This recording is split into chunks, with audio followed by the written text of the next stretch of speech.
हम लोग अब रियल डेप्थ और अपेरेंट डेप्थ के बारे में पढ़ रहे हैं। तो होता क्या है कि हमने आपको रिफ्रैक्शन के बारे में पढ़ाया है। रिफ्रैक्शन में क्या होता है कि जब लाइट एक मीडियम से दूसरे मीडियम में जाती है तो लाइट बेंड हो जाती है। क्या हो जाती है? बेंड। तो थोड़ा सा हम 10th क्लास में चीज़ों को याद करते हैं। आपने 10th क्लास में पढ़ा होगा जब लाइट डेंसर मीडियम से रेयर मीडियम में जाएगी तो कहाँ बेंड करेगी? Away from normal. अब इसी के रेफरेंस में हम एक केस लेके चलते हैं कि आपने देखा होगा कि अगर पानी का कोई जार है, उसमें कोई सिक्का पड़ा हुआ है तो सिक्का हमें ऊपर दिखाई देता है, थोड़ा सा उभरा उभरा सा दिखाई देता है। स्विमिंग पूल में आप सिक्का फेंक दो तो आपको लगता है वो ऊपर है, जबकि वो उतनी ऊपर नहीं होता, वो क्या होता है? रिलेटिवली नीचे होता है। तो यहाँ पर एक टर्म आ जाती है apparent depth and real depth. मतलब जितनी उसकी रियल डेप्थ है उतनी हमको नहीं दिखाई देती है, हमको कुछ और डेप्थ पे लगता है उसे। और रियल डेप्थ अलग होती है और अपेरेंट डेप्थ अलग होती है। रियल डेप्थ वो होती है जो एक्चुअल की डेप्थ है, और अपेरेंट डेप्थ वो है कि जो हमें अपीयर होता है कि वो कहाँ पर एग्जिस्ट कर रहा है। तो जैसे हम एक रे डायग्राम की हेल्प से ऐसा दिखाना चाह रहे हैं बच्चों कि जैसे मान लो कॉइन है, ये कॉइन है, तो ऐसा क्या क्यों होता है कि रियल डेप्थ और अपेरेंट डेप्थ अलग अलग दिखाई देती है? तो देखो ये कॉइन है। अब होता क्या है कि हम किसी भी चीज़ को कब देख पाते हैं? जब लाइट उस पर पड़ती है और वो लाइट टकरा के हमारी आंखों में आती है। जैसे मान लो ये बच्चा है श्रेष्ठ, ठीक है, अब इसको कोई चीज़ को देखना है, ठीक है, इधर देखो।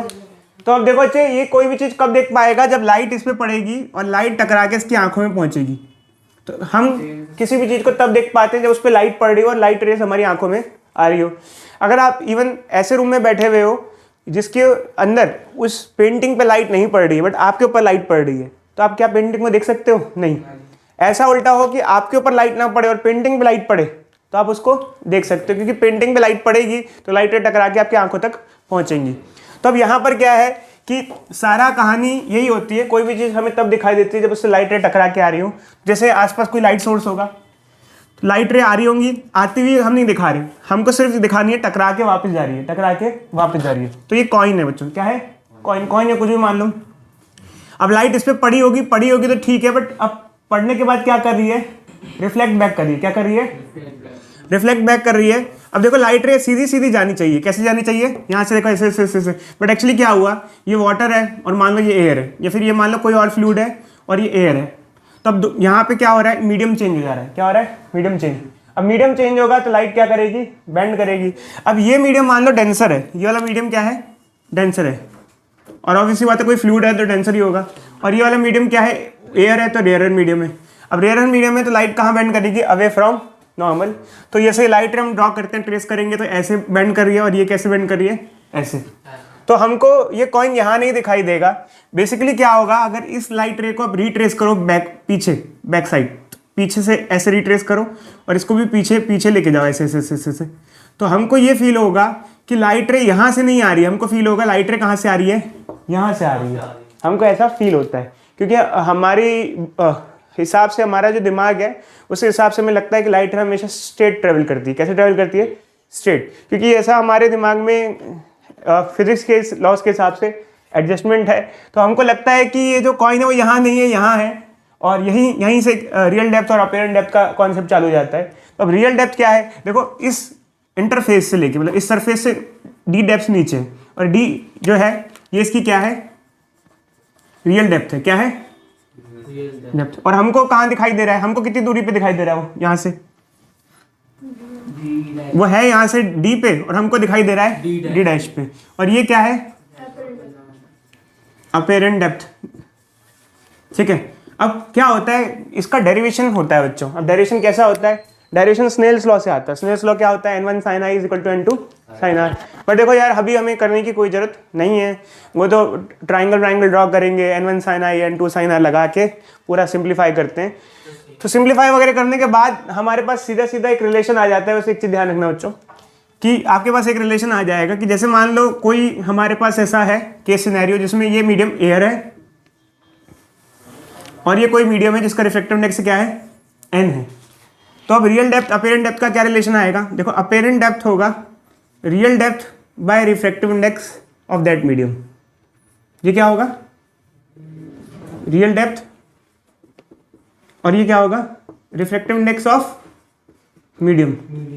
कौन सा मीडियम, जिसमें वो ऑब्जेक्ट प्लेस्ड है, जिसमें वो ऑब्जेक्ट प्लेस्ड है। जैसे अगर मान लो पानी के अंदर प्लेस्ड है तो क्या लेंगे, पानी का लेंगे।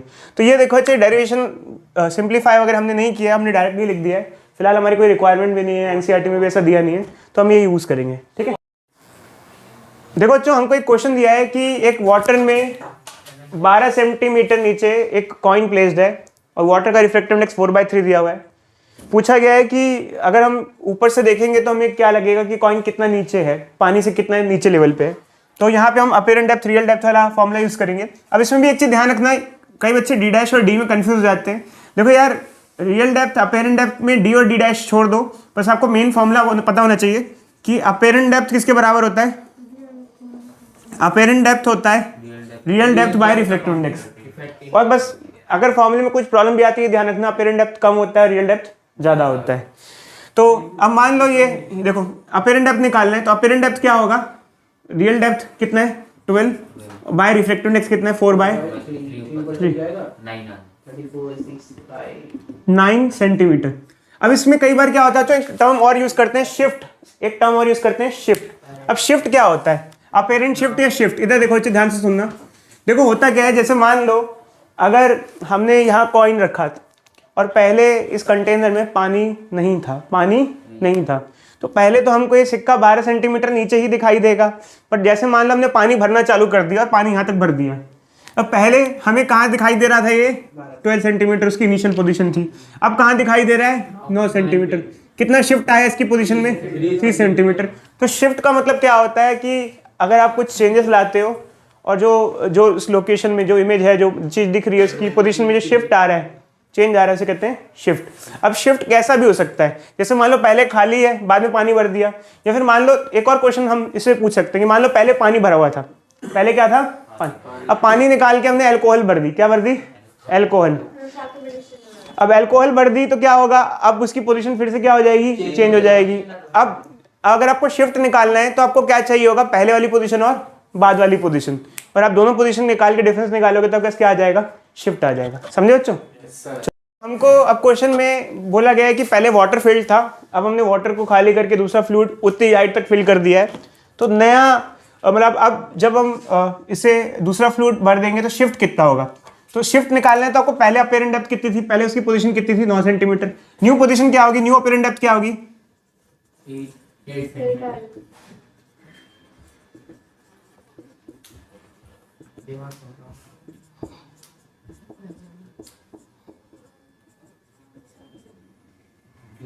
तो चेंज कितना आया वो सही है 1 सेंटीमीटर। शिफ्ट कितना आया 1 सेंटीमीटर।